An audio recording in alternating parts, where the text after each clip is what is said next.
Welcome to the Alfalfa podcast. Holy shit, what a year. We're going to be reviewing the year. We're going to be talking about next year, and we're excited. I'm drinking bourbon. We got a little year-end review going on here, and some of us are traveling, so we're giving you a little remote virtual episode. Cheers, boys. Nick, are you just Salud. chugging Dayquil, or what's your drink of choice right now? Coffee and Sudafed. It's a beautiful combo.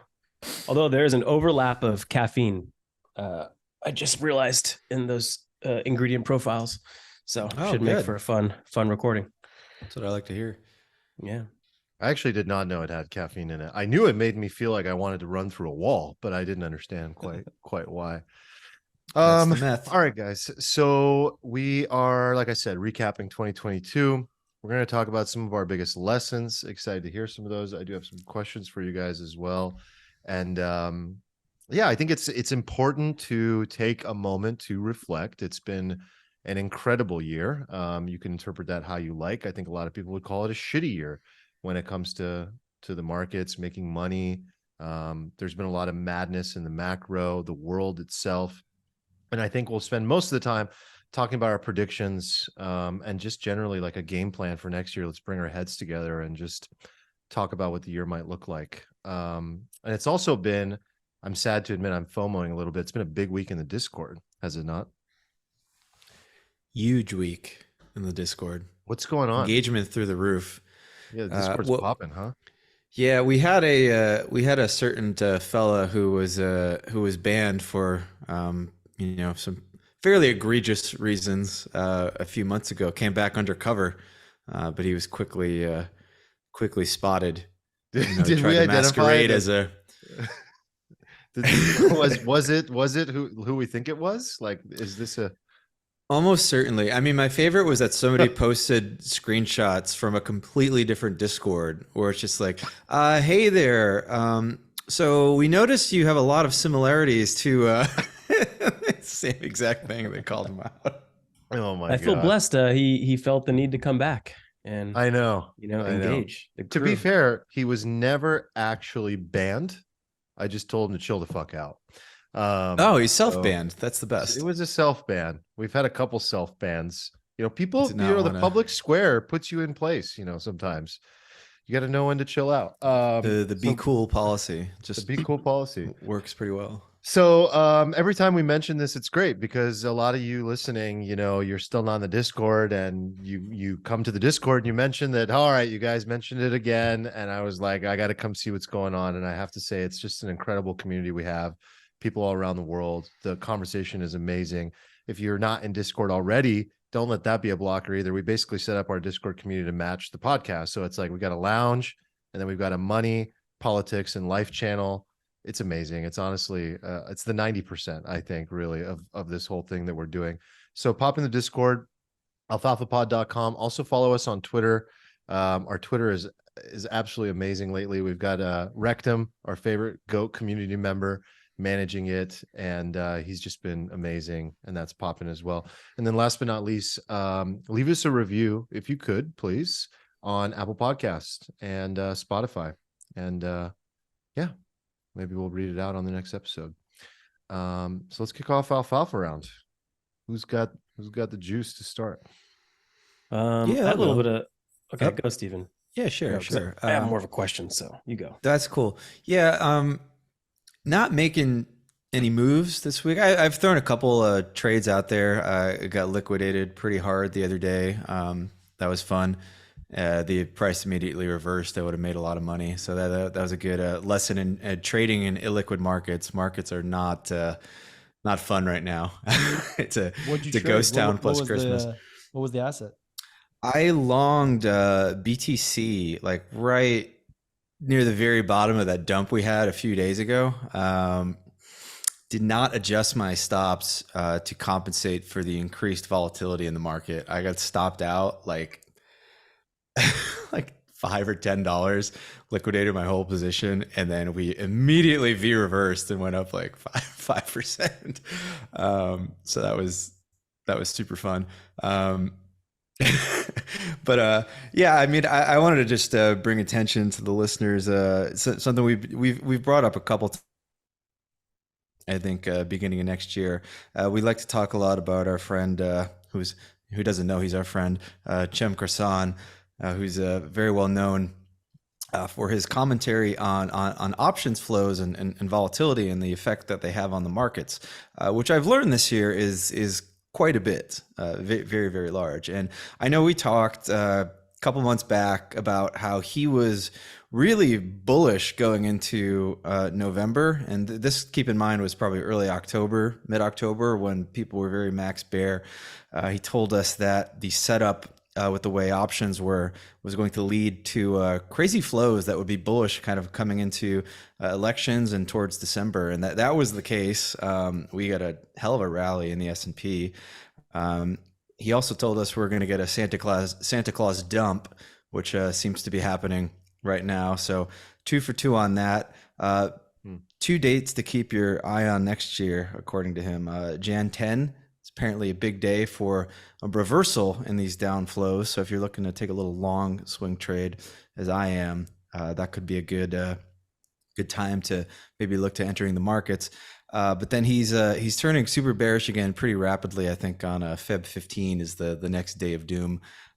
So keep an eye out. Are these February options expiration dates? Are these pulled from the stars and the moon? Yes, Venus and Saturn? These are big OPEX days. He likes to talk about how the COVID crash, was kind of between the Feb and March, right? We were fine, and even though the world was going to hell, and then we had the OPEX day, and then suddenly the market just dumped, and that wasn't a coincidence. He likened it, I think it was a good analogy. He likened it to, you know how we have these VC coins in crypto that have like $20 billion fully diluted valuations, but there's only like, 400 million floating around being traded. Similar thing with the stock market. You've got this massive like market cap in the stock market, but it's actually only a tiny amount of flows on a relative basis kind of going in and out. And it can cause like crazy moves in what seems to be like an otherwise massive market. So definitely something I've incorporated into my trading strategies a lot this year. Putting that out there for people if they want to use that Alfalfa. I would like to identify nice. how he's doing that stuff, because like in the year, like in 2022, we've identified data points where we can sort of calculate it ourselves, like net liquidity and stuff. I'm also recognizing what you're seeing, that like these options expirations and dealer positioning really makes a difference, but like I don't know how to calculate it myself yet, and maybe that's a 2023 thing. Yeah, there's definitely tools out there that specialize in it, and like a lot of all this data is kind of open and transparent. Like you can see the relative, buys of calls and puts and calls, and how dealers are positioning to compensate for that, so that they can kind of remain delta neutral. They just want to sell the options and not be exposed to the price movements. I haven't signed up for any of them yet. All the ones I found were a little pricey, but something I'm considering adding to my arsenal next year. So I'll let you know if I do that. That'd be fun to add to the arsenal. We added quite a bit of macro data in 2022, so that'd be fun to add this year. Yeah, we keep adding tools to the toolkit, just piece by piece, trying to figure it out. Love it. Could use your guys' ear on something. So I'm trying to figure out how to exit my ADA short. So it's well in the green. I think my original kind of price target range was 17 to 20 cents is where I told myself, hey, this would be like phenomenal trade. Would love to get out profitable. I'm not trying to get cute with it and like time the bottom, because I think you could make an argument that like this thing could go down, close to where it was before, 3, 4, 5 cents. But as of right now, I kind of have phasing out of the position starting at 22 cents and then finally closing out around 16 cents. So what do you guys think? Is that don't whip out right in the sweet spot, or getting greedy? What are you thinking? I think you have another 85% down to go, but that's just me. What did you say, Eric? You said don't wimp out, man. Oh, like I'm getting too soft with my exit positions. At a bare minimum, put a little like chandelier trailing stop on it. Okay, and that's it. Like a 15% trailing stop, and just let the thing swan dive. Well, I don't know. I don't know. All right. I'm holding on to my shorts. 8 is short. I was just like, I opened my trading platform to see like option expiration dates, and January 10th doesn't even line up with anything. So I don't know why he's like pushing for that. It's a Tuesday. So I don't know why he's like focused on January 10th. January 6th is the Friday expiration. But I know he mentioned January 10th for some reason. It could be the people refilling post OPEX, kind of sizing up positions again, potentially. I don't know. Yeah. Speaking of shorts, I found a new shit coin this week to short, and that was DYDX. And what a shitty coin. Great candidate. I mean, I about it last 2 weeks This ago, is 3 weeks ago. interesting. I love the platform. I think the tokenomics suck, and I think it's hugely inflationary. And there's a big like supply unlock coming next week. I know we next month. talked about this during the episode, but there's that much of a mutual exclusivity between the token and the platform. Yeah, I think you find that in a lot of these like protocols. Yeah, Uniswap token, like Uniswap. Yeah, great app. It's just all about how they set up the tokenomics and the utility of the token itself, whether it's more governance or not. Yeah, and maybe like maybe June 10th it gets a nice little pump, and you get an opportunity to short it at a better price, because it's down. It's down another 40% this week. So I don't know that I want to short now, but it's shitty coin. All right, I like it. I'll go, and then hopefully the Techno King actually comes back, and we can kick off this year review. So, if you're not watching YouTube, Steven is completely frozen. Actually, speaking of watching the YouTube, you should go look at the video right now, because I'm going to give you my alfalfa in visual form. I've got some booze alfalfa, guys. So Kirkland Signature bottled in bond Kentucky straight bourbon whiskey. So usually, when they private label stuff, they white label stuff, they don't tell you really what it is. They tell you on this one. This is Barton 1792, but it's the bottled and bond edition. Dude, this stuff is good. It's 100 proof. They also have a small batch by the same distillery, Barton, and that's great too. You spend a little more money, you get one of these, and I mean, dude, you're getting like a liter of this. I don't know the price because I'm visiting family right now. I didn't purchase this. I just poured half a glass for myself to record. It is very good stuff. I'm sure it's probably half the price of whatever people normally get, for the same level. Kirkland always delivers, man. Kirkland is the shit. Dude, what's that tequila? It's like the Añejo Kirkland. Yeah, the Kirkland Añejo tequila is like fucking good. People love that maybe? stuff. I remember when it first came out, it was like $17.99, $16.99. It's and they jumped. kept adding a dollar. I think it's like $30 now. Dude, Still good though. People just go and like buy cases of that. It's Dude, I don't Kirkland even like Signature tequila. K-Sig is the alfalfa all around. I mean, like Eric knows, I love them for my golf balls. They're essentially Pro V1s with a K-Sig stamp on them. Yep. And buy racks of those all the time. I didn't know that. Are they actually essentially Pro V1s? Yeah, they I got wouldn't be sued. surprised. They got sued by they did. Titleist because it's literally the same. Oh my God. And like they didn't do a deal. They just fucking copied them. Yeah, I think they just took it. And like a Pro V1 costs like $4 or $5 per ball. Yeah. And a Kirkland ball is like $1 each. So okay. It's good alfalfa. Usually they white label stuff. They come up with these arrangements. So I don't know what's going on there. But I got part 2 of my alfalfa this week. Showing on the screen here. I am woolish.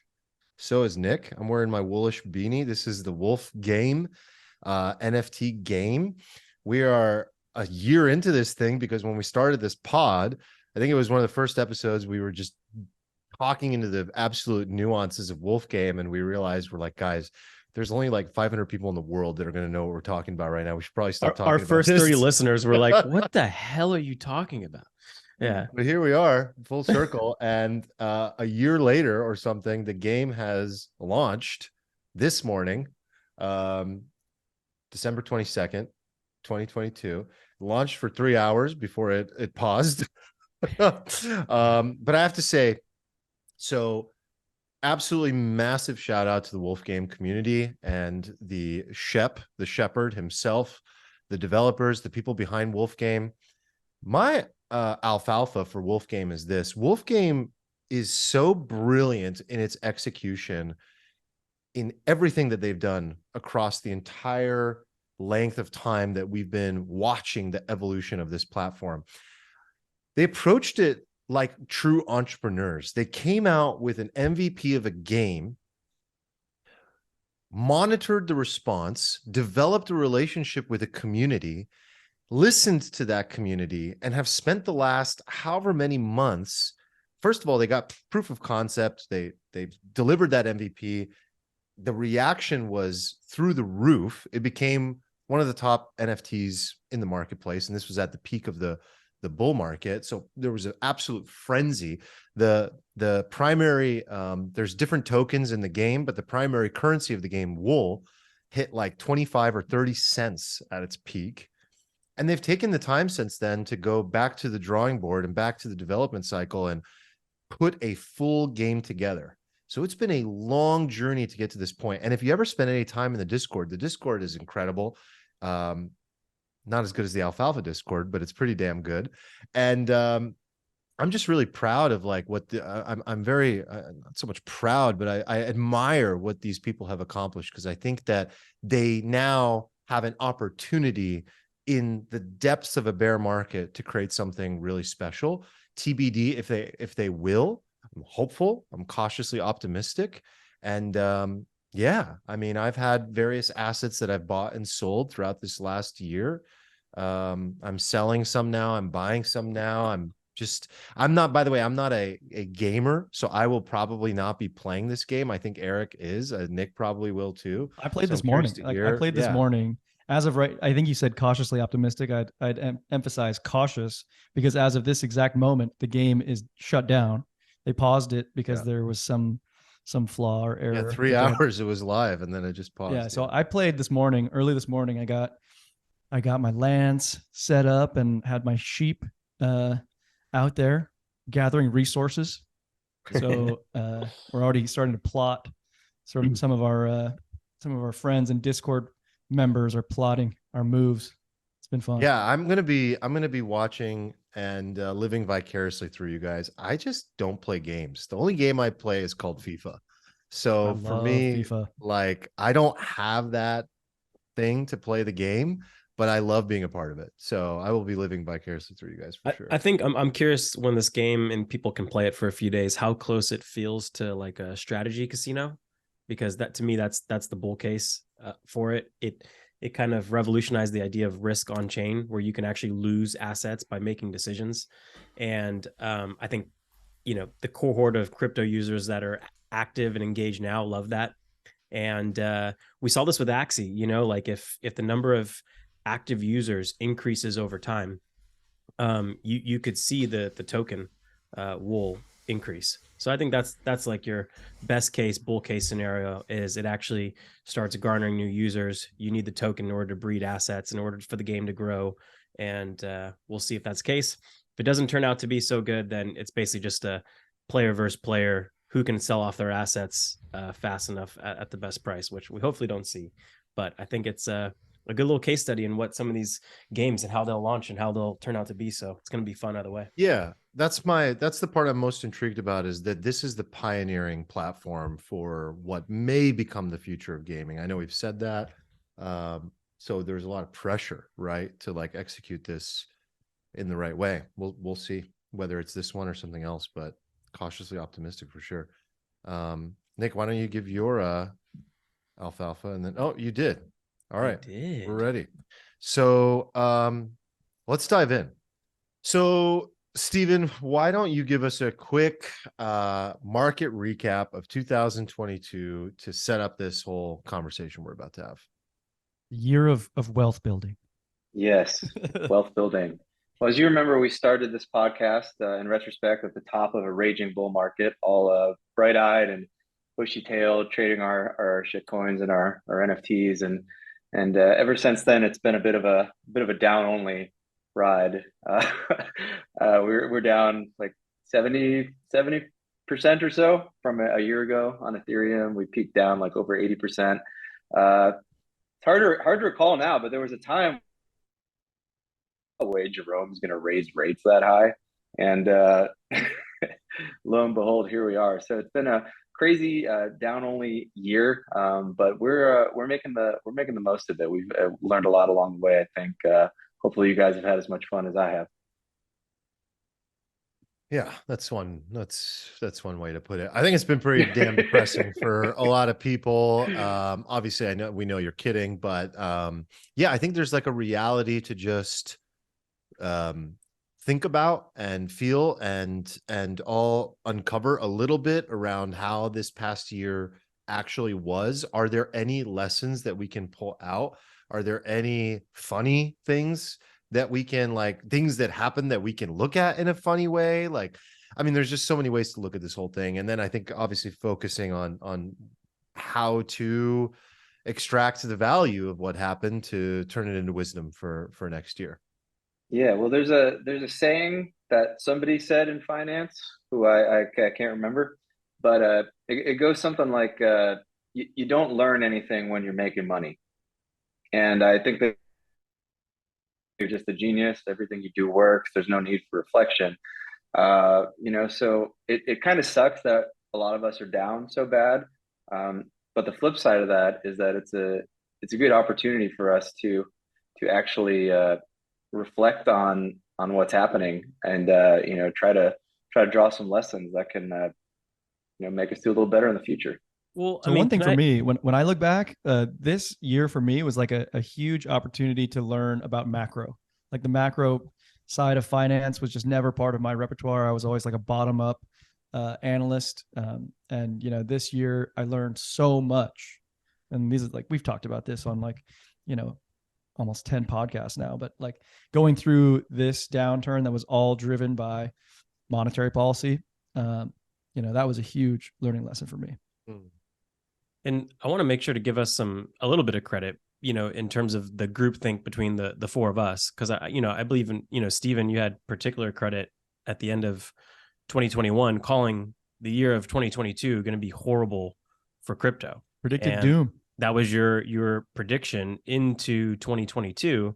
And then I'd say maybe about halfway throughout the year, we started as a group kind of like shedding all the BS, and all the bullshit you accrue during a bull market, whether that's shit coins and NFTs that you don't really want. And you realize half this stuff is worthless. And we started shedding that pretty early, and then turning to a lot of us net short, in the second half of the year. So, we didn't, I think the thing I learned was, about how big, crypto is a liquidity sponge. And that liquidity drain started, at the very beginning of 2022. So maybe we missed it by a handful of months.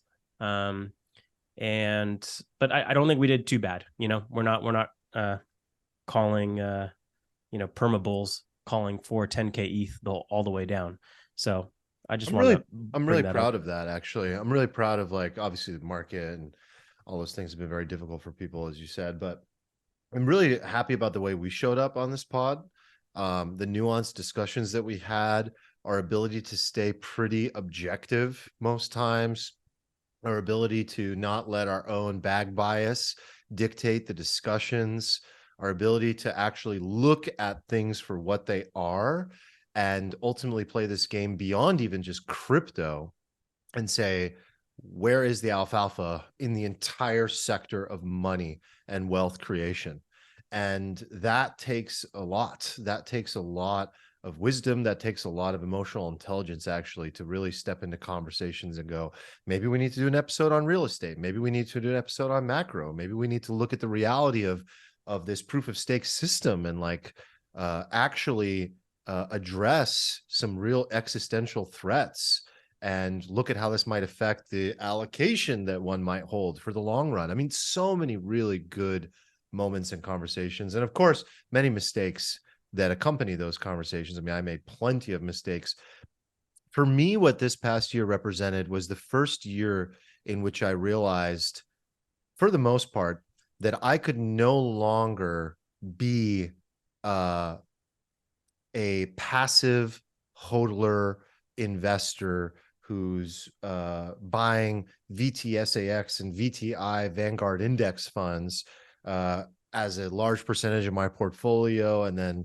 some crypto, and just say, oh, all you got to do is buy Bitcoin and ETH and some stocks and some index funds and some real estate, and you're good to go. I mean, this was the first year that all sort of shattered, because my paradigm shifted, the entire paradigm of money has shifted for the first time. And now we're talking about, from last money episode, that we're potentially sitting on a fucking roller coaster ride for the next decade. That's uncomfortable. That's difficult for many folks. And for us to be able to stay educated and on top of that is going to be very challenging. And again, I'm grateful for the podcast, for the friendship, for that, because we'll get to continue to do what we've been doing, which is to bring our minds together, to bring our wisdom together, to bring the knowledge together, to say, like, let's make sense of all of this. But yeah, this is what this year represented for me, is like, every book I've ever read about money is sort of obsolete. Like The Simple Path to Wealth, even The Psychology of Money, shout out to Morgan. Love the guy, love his work. Don't think that strategy is going to work going forward. I think that you're going to have to be more active than you would like to be. I wouldn't say you need to become a fucking, trader. You don't need to become a professional, but you are going to need to level up with things like this to make sure you don't get fucking absolutely mutilated along the way. Well said. I mean, I guess I'll talk first about some of the dumb crap that I did, because I think there's some useful lessons in that. I mean, this is my third bull market, so I've got a few battle scars already, and a lot of those served me very, very well. I mean, I left this market with a lot more money than I started it with, which was a lot better than some past experiences. But one thing I did that was bad was I still, in spite of like the kind of skepticism and cynicism that like past bull runs sort of instilled in me, I still got caught up in a lot of hype and a lot of euphoria. And I, yeah, I mean, a lot of NFTs probably hurt me the most. I mean, I still came out way ahead on NFTs, but I would guess that I probably gave back like 50% of all the money I made just making dumb purchases, like a couple of really dumb purchases at literally peak euphoria in the bull run. I got caught up a little bit in some of the DeFi shenanigans, in spite of being in it so long. And I think a lot of that was just like getting in a habit loop. You get in a farm, you print money, you get in a farm, you print money, you get in a farm, you print money, everything's good. And then it takes a while for you to realize that like the music's kind of stopped and it's different now. And like, oh crap, you get rugged. And I let like some of my risk parameters go.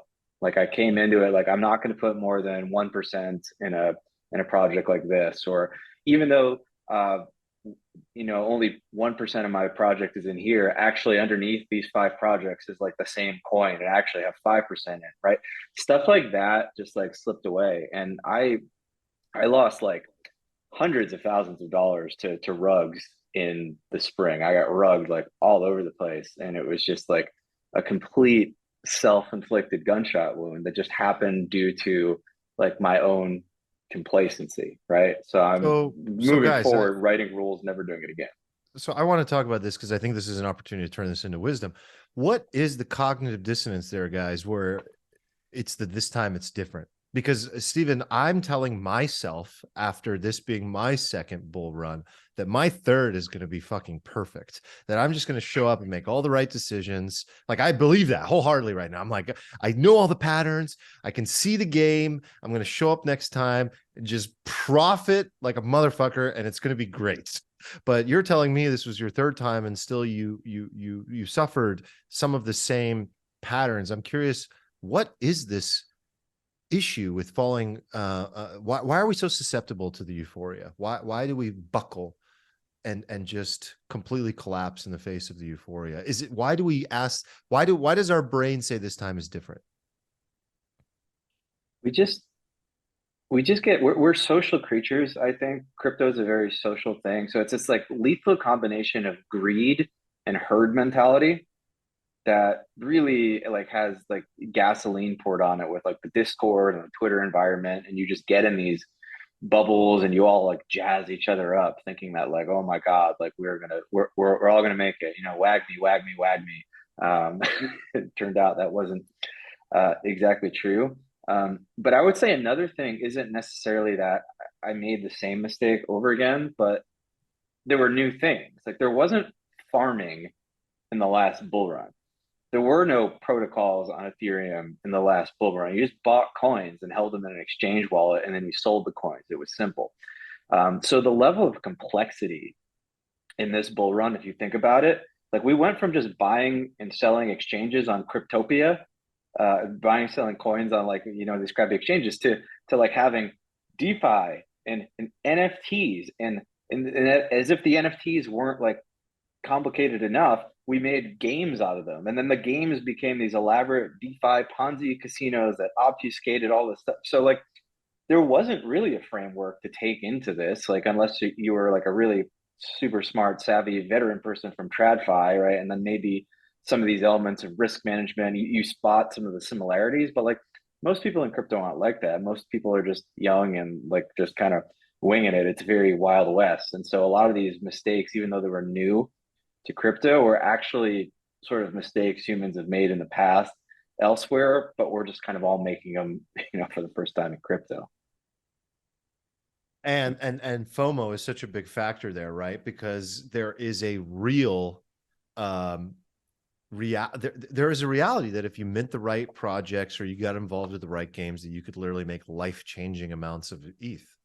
And that is something that no matter what you've experienced in the last cycle, you come to this new cycle and you say, holy shit, I don't know what I don't know. Like this could be that life-changing opportunity. And we know people who've made life-changing amounts of money or ETH in this cycle. And so it's real. If you play it right, it could be, it could completely change your life. But for most people, you know, not going to make it because we make mistakes. We fall for these Ponzi schemes, or we buy the wrong shit coin. You buy the right shit coin, totally different reality. I don't know. What do you?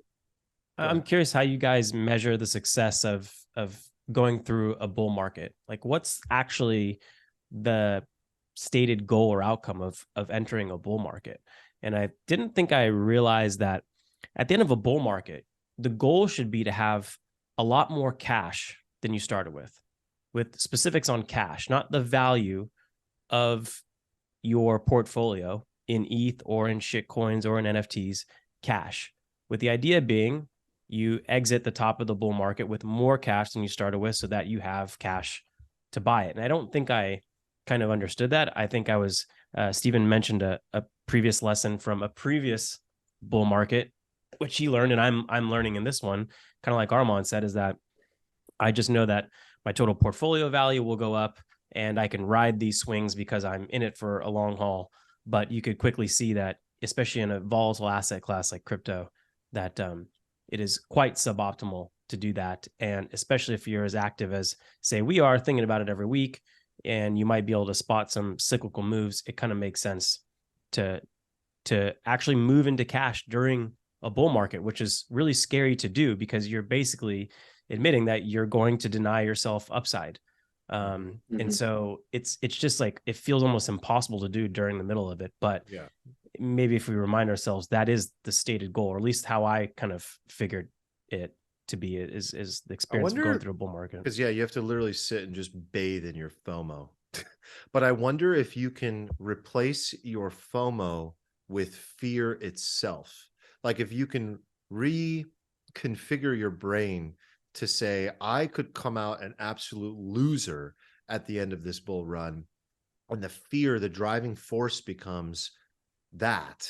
And I must capitalize and move into cash as quickly as possible to actually reward myself for these efforts. If you can make that more powerful than the fear of missing out, the fear of losing should be more powerful than the fear of missing out. Well, And that's the cognitive Yeah. dissonance occurring. Yeah, and to build on what you're saying, I think the big mistake people make in crypto is that they think too much about how much they could lose. Crypto is really about just completely optimizing for the downside, and then the upside sort of takes care of itself. You just sort of survive, right? But people don't think of it like that. They're like, oh, is this going to do a 50x? When in reality, they should be like, is this going to do negative 99% with some probability over the next 6 months? But people don't really think that. They're just like, as you said, they fear about missing the gains. And in that fear, in that FOMO, you buy the top, you hold too long, you don't take profits, and you're screwed. And for some perspective, I think last bull run, I think I put like 40,000 ish dollars into it. I got up to a peak paper portfolio value of like $4 million at one point. It was insane. Like I was just trading all the shit coins. I thought I was like the biggest genius on earth. I round tripped it like all the way back like to like below 100K. Like I ended up, but like barely a 2x, and it felt like I just lost everything and completely wasted my entire life. And I was like super depressed, and I was just like, never again, never again. Like I'm gonna sell, and I'm glad I learned that lesson. But as we said, now I'm learning other ones. Yeah, can I share my last kind of like reflection thing I had written down, which was to kind of put this different label of a persona on instead of a investor, to be a risk manager. And I think you mentioned it, Stephen, like that, crypto is one of the fastest racehorses out there. Like when liquidity is rising, it is one of the things that will grow the fastest, and the upside can take care of itself if you're in the right part of the monetary cycle. And so at that point, it's better to have to like look at yourself as a risk manager than an investor, meaning not trying to gobble up as much of the gains, but to preserve those gains as they come.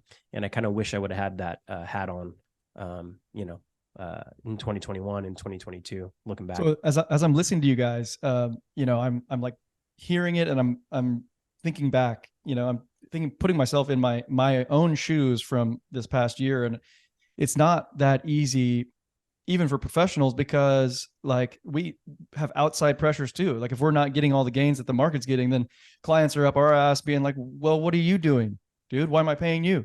So there's additional pressure. So that adds to the FOMO. I think like, I agree with you guys that you gotta take risk off the table at some point. I think where my head goes with that, it's like going from like holding crypto that's zooming and then going straight to cash is kind of like having the race car full throttle and then going like slamming on the brakes. And that's like kind of hard to do. I think there's like a way to let your foot off the gas, which would be like selling covered calls, buying puts along the way, like sort of managing it that way, instead of just being like, oh, at this arbitrary time, I'm going to just now be in cash because I feel like I should be, Right. No, here's another thing to consider too, that like I learned to an extent this year, and that some people really learned. It's that going into cash isn't enough. Like, what is your cash? Where is your cash? Right? Like I lost a huge chunk of my stack in cash because it wasn't really in cash, right? It was exposed to UST. risk in areas I hadn't considered. Yeah, I mean, I lost a little chunk in UST. Fortunately, I hedged that, right? Or otherwise, I would have absolutely gotten annihilated. So thank God for the hedge. But yeah, I lost some there. That was a calculated risk. But there were, other protocols I was in where I thought I was, I have this like safe coin, but it was like exposed to something else that like I kind of knew about but was complacent about. And that thing rugged, and then it caused like a contagion effect that like caught me, even though like my little coin was fine, my smart contract was fine. Well, now there's the money's gone because of this, right? So um, cash is not necessarily cash. It's not cash really until it's like literally in your bank account, I think. But then a second best thing could be like having it in just in a stable coin, sitting in a wallet, ideally in multiple wallets, diversifying across like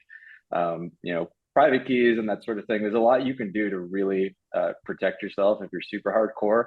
And I think you have to be, because as we saw this year, like when the shit hits the fan, when the bull expires, like holy god, like we never experienced like contagion like we did this year. Like the way like things kind of like just one thing after another caused more and more and more chaos. Like pretty soon, like people were liquidated in areas where they didn't even think they had any exposure, and it was really rough. So that's definitely something to take Yeah. moving forward. Another review item, and I'm curious if you guys have any more review items before we move to the future, to wrap this part with. But another review item for me is just like FTX and BlockFi were not supposed to happen in this cycle. Like we were supposed to be past the point of major exchanges like that with billions of dollars locked up in them failing.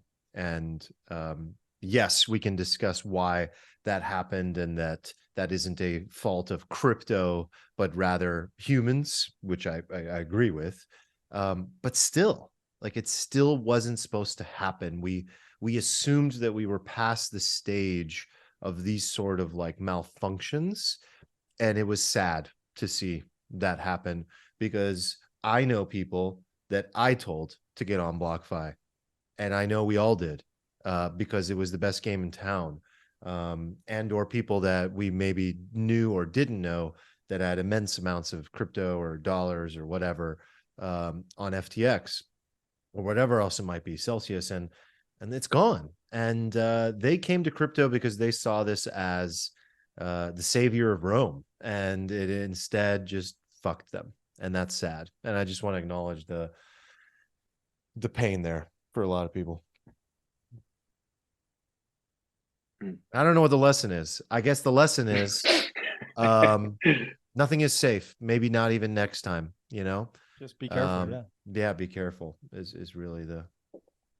So what about looking forward? Are you guys excited about anything, or is it just death and you want to just be careful for the rest of your life? Who wants to start? I feel like I'm going to be like maybe a little bit of a downer. So do you want to start with like downer? Do you want to like put it in the middle? Do you want to do like a downer sandwich? Do we have like two optimism pieces of bread to wedge it in between? I do want to say I ran our last episode through an AI. I'm working on a summary feature for Steno. So Steno, for those people that don't know, is like it's my company, and we're fundraising right now as well. And we transcribe podcasts. We basically take all this knowledge and wisdom that is locked up in the audio of these podcasts, and we transcribe them using OpenAI's Whisper technology. And the Whisper technology, which is like an exponential upgrade to the technology we were using before, will be live on the site now or soon by the time you hear this. And we're also working on this like summary feature. You have like this 2-hour podcast. Like sometimes you want to sit and reference the material, but sometimes you just want the summary.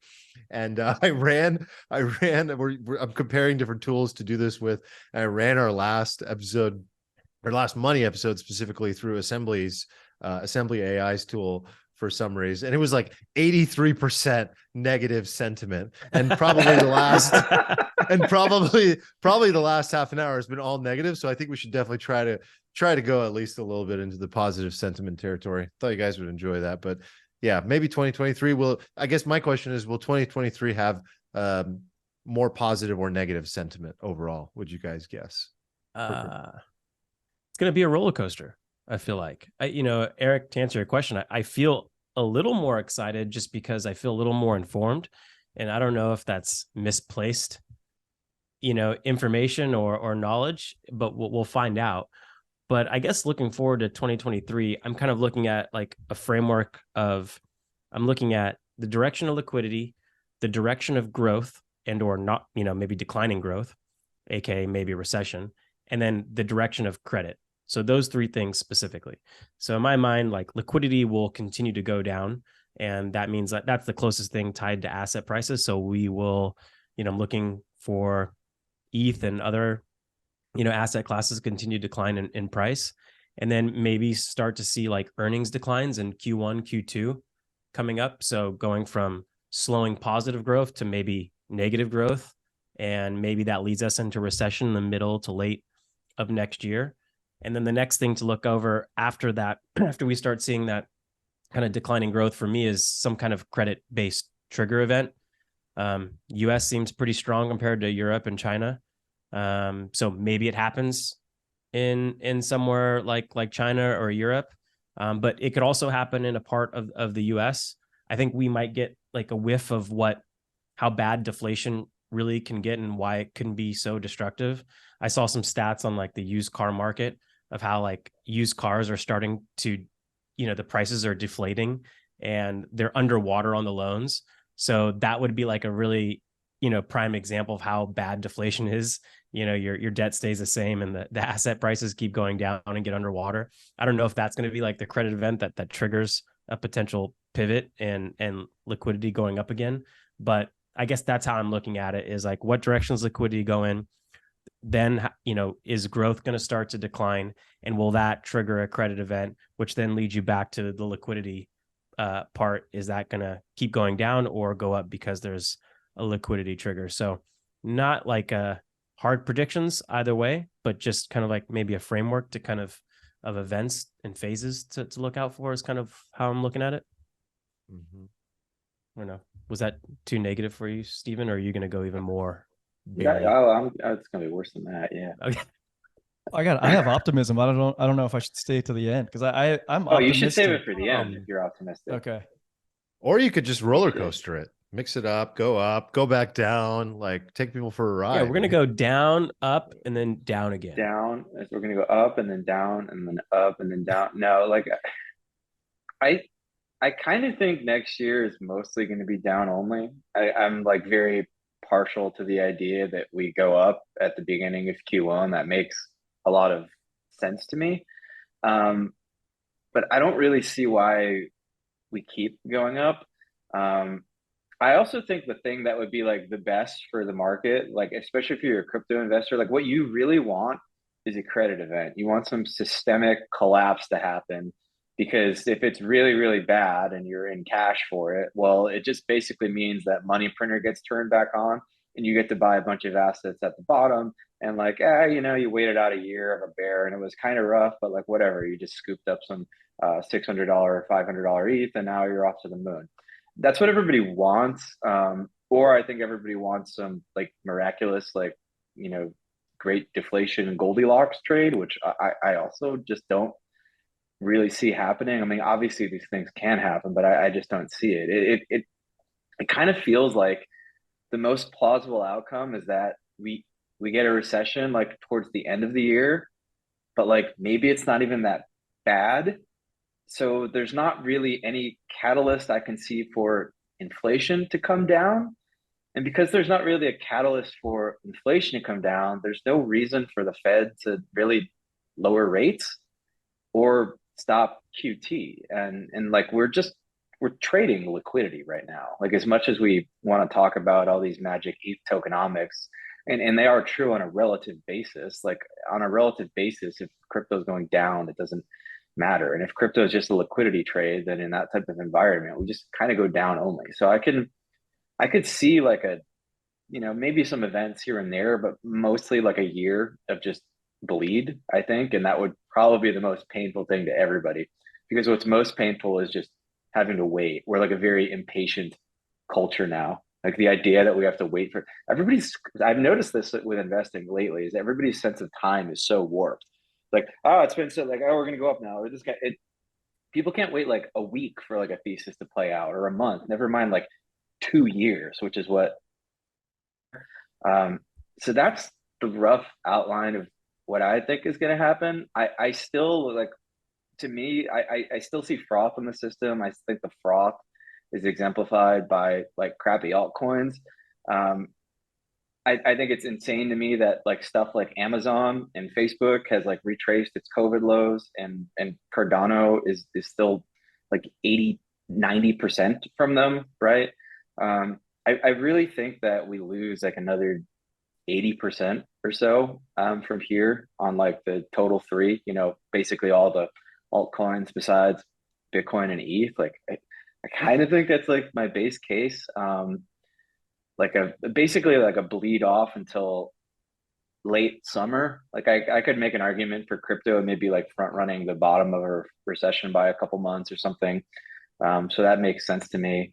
But like I see confluence with like 11 and a half K Bitcoin, like $600 ETH. This is like an unpopular view, but I just really think ETH is going to collapse a bit versus Bitcoin in spite of what we all want it to do. It just doesn't look good. So I think you get 80% down in alts. I think you get $600 ETH, sub $600 ETH, and I think you get like 11-ish thousand BTC summer. And then maybe then like 6 months of boredom after that still. And then I'm hoping that early 2024, mid 2024, we can kind of resume up only. But that's kind of my rough outline of how I'm looking at everything. Yeah, maybe you want to pick me up there, Eric. Yeah, I just made everybody sad. Eric, let's hear it. Okay, so when I said that I'm optimistic, I use that term intentionally because it's independent of being bullish, right? I'm optimistic. I'm seeing development. I'm seeing continued human innovation globally. I'm seeing like the United States continue to outperform. These are things that I'm optimistic about, and if you look back at history, over 100+ years, you'll see periods where you don't necessarily want to own assets, but like that chart looks up only over a long period of time, and I'm maintaining that optimism. I think so I lived in San Francisco for 10 years previous to this, and I wasn't even as dialed in to sort of like what I consider to be like the future, or like understanding what the future looks like, as I am right now. And it's largely due to this mind share we have here, including the Discord, crypto, Twitter, etc. So I maintain this optimism. I think I can turn off the bullishness clearly. Like we did a good job of hedging that on the downside throughout this last year. I'm envisioning 2023 for me as like a year where I will look to accumulate a lot of ETH. Like I sold a lot in 2022. I will look to get back in 2023, timing it properly. I'm hopeful that it goes down to 600, like Steven's saying, because then I'll just shove all the way in. And then like that to me seems optimistic, because I've identified that this is something that I want to own. Yeah. That goes toward part of my, like, it's not so much a prediction, but a desire. I'm looking to make as much money as possible in 2023. And the reason for that is that I want to shove. And you can't do that without more disposable income.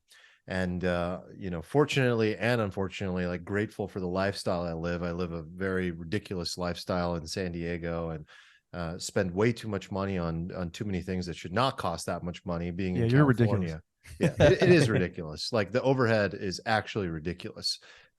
Shocking, really. And yet I also want this like goal of more overhead, like life staff in every area, which is just more overhead.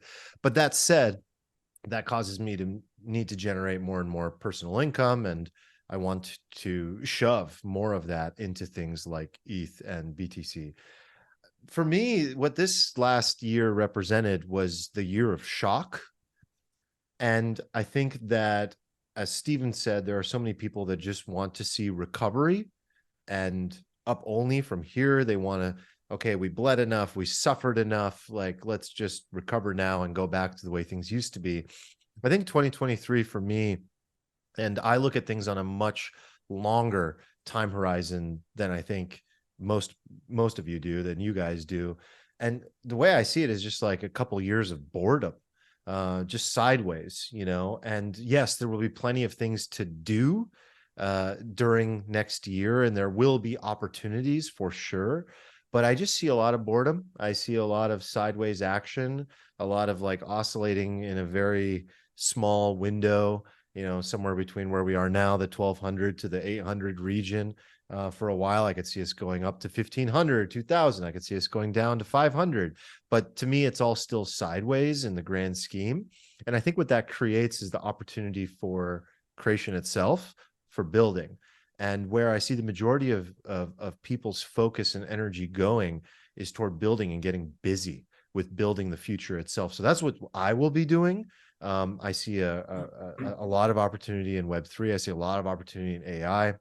I see a lot of opportunity to stand out and innovate and magnetize capital toward your company, toward your skill set, toward your ability to solve problems and generate more revenue for yourself, whether that be in a job or in a company. I think this is the year to learn as well, whether you want to become a developer or you want to go into AI or you want to go into Web3 or whatever it might be. E-commerce, there's an incredible amount of opportunity. It's something akin to like what also COVID was. COVID started this, like in so many ways, started people's companies, right? Started people's dreams. Like they finally gave up the fake lives they were living and said, I'm not going to do that anymore. I know what my priorities are. I'm going to spend time doing what I actually love doing.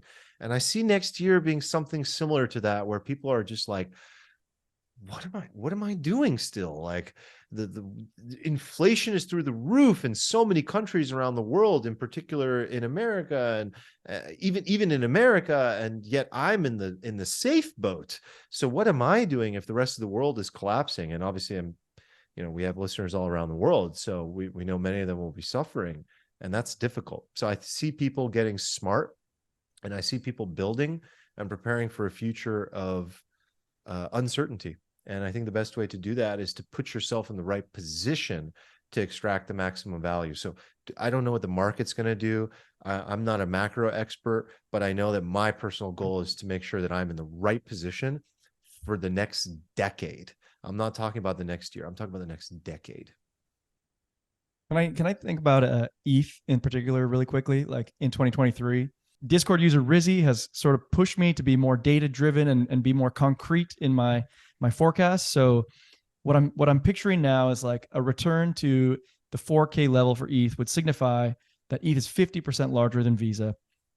Visa does 150 times the dollar transaction value than ETH does. So I don't think ETH being 50% larger than Visa makes sense to me. Like I don't see 4,000, like a return to previous highs. That doesn't make sense to me. But ETH at its current state is valued at the same market cap as Charles Schwab. And that seems low to me. Like if we can start settling actual like trading volume on ETH, right? Because we still don't know where this thing's going. Like ETH is settling NFT transactions today, but like what if we can get like synthetic real world assets settled on ETH? Well, at that point, like I could definitely see being larger than Charles Schwab, no problem. Like, so I guess my prediction is that we land somewhere in the middle of that. And frankly, I don't actually care about 2023. I'm bullish on this asset. This is for next year. You're gonna throw like a high for next year out there for us? I'm not, because I don't actually care. What I'm trying to do is accumulate more ETH. I do think that if it ever got close to say Visa's market cap, that would be a point in the near term where I would be looking to de-risk, as we talked about in the beginning of this episode. Cool. Well, I'm curious if any of you guys have any predictions you'd like to get on the record for next year that we can mock you mercilessly with a year from now. Replay this video endlessly. I am not a predictor. I'm not a predictor. Yeah, I mean, talking highs. Yeah, I got none. Any sort of predictions that you want? Well, I have a cop-out prediction. Okay. My prediction is that in 2023, I 3x minimum my long bag of ETH. Let's go. Okay. I like that. Ooh, let's go. I don't have any bottom predictions, but I do have my limit orders set from looks like 526 through 890 for ETH. So I don't know if that's it's not a prediction, but that's where my money's laying for now. So that's on the low end. As far as like outrageous predictions, I'll give you a non-crypto one. I think by the end of next year, you could potentially see, like Germany's industrial sector like fully collapse. Is one thing that I think is pretty high probability. It's probably not even out there of a prediction, but they made it through 2022 and stored enough energy and natural gas, which was pulled from the Nord Stream pipeline, which has obviously been blown up since then. And so, when it comes to next year, those industrial businesses, meaning chemical producers, plastics producers, basically raw material producers like BASF, are not going to be able to be in business anymore because just the baseload energy is going to be too expensive for them to be in business. And I think it's going to reverberate through all of Europe. I mean, there's a lot of companies that buy raw materials from Germany's industrial base. They use those chemicals, those plastics, those parts into their goods and services that they do. And I think it could even harm like some of the sweaty startups of Europe. Like if a roofer doesn't have roofing tiles to put on a roof, he can't provide his service. So I think a blow up of Germany's industrial base could certainly happen by the end of next year. So that's one we can get on the record. Good. That's good. I like that. Armand, do you have any you'd like to get on the record? Will we see the end of the Ukraine war? I don't know. Will we see some macro changes? Will we see a free Iran? I'd like that one. That would be nice. Is China going to reopen? Is China going to reopen? Those are more hopes, but I'll allow them. Allow them. How much did we dump into Ukraine this morning again? It's a joke at this point. I'm sorry. Is this a money episode or politics? Yeah, we while you were off the air, we actually already nixed this conversation. So let's not. All right. Go down I'll save it. Here. All right. I'll save it. I'll throw some dumb shit out there since none of you guys want to get on the record. I'll be mercilessly shamed. Well, let me go through my dumb predictions list for next year. Okay, I've got China invades Taiwan. I've got Bored Apes trade below $20,000. I've got I already said ETH loses 30% versus Bitcoin. That one I don't even think is that crazy. We have a massive flash crash due to 0-day options, and we completely nerf them or ban them outright. ETH does not trade over $1,700 next year, and oil hits over $200 a barrel. Oh, hey, speaking of, can I sneak in my question before we wrap? So one of my questions for you guys for this year is something that has been left unsolved for some of our discussions from 2022 is what is the best way to play natural gas and oil? Like, you can't go buy barrels of oil. You can't go buy natural gas, like rolling contracts. I don't know how to do that. But this is part of my 2023 thesis that we could see a spike in real hard commodities, but I don't know how to play it. And remember, this was during our Wednesday discussions. We were literally sitting around cigars and wine and a few drinks being like, Russia is going to invade Ukraine. Natural gas is going to spike. Oil is going to spike. And we literally couldn't figure out how to play it. So it's a year later from that same discussion, and I still don't know how to play it. I have the XLE as kind of like oil companies. Anyway, if we don't have the answer, if someone has the answer that's listening, would love your input and to hop in. My answer is don't trade natural gas unless you have an absolute death wish. That thing is the devil. All right, what about oil? So I have this alternate thesis with oil is that we're going to see demand destruction globally, and I don't think oil, maybe commodities zoom, but I don't see oil going to 200. Maybe I do. Maybe it just goes down to $50 before it goes to 200. I think that is plausible to me. Yeah, that's one of the open-ended questions I have looking at 2023 is a recession gonna decrease demand for commodities like oil, or we could be into a new energy regime where energy was abundant and money was basically free to invest in energy, and that's no longer the case. Energy is a little more scarce, and money is expensive. And so investment in energy is incredibly risky and expensive now. And so this could mark a line of like, and we're moving into a multipolar world, you know, where it's not everyone playing together in one big global happy family, where there's, deflationary dynamics at play. Now, no one, people don't play along with each other anymore, and they're going to hoard resources, and that's going to affect supply chains. And so I don't know. I don't know what, I don't know what moves the oil market up and down on a given day, but I do want to at least know how to play it so that if it does come up during 2023, you at least have. I mean, have you can buy like longer. You can buy futures. I don't think it's like super complicated. Is there like a put on oil right now with the U.S. saying they'll replenish the SPR at 70, or is that fake?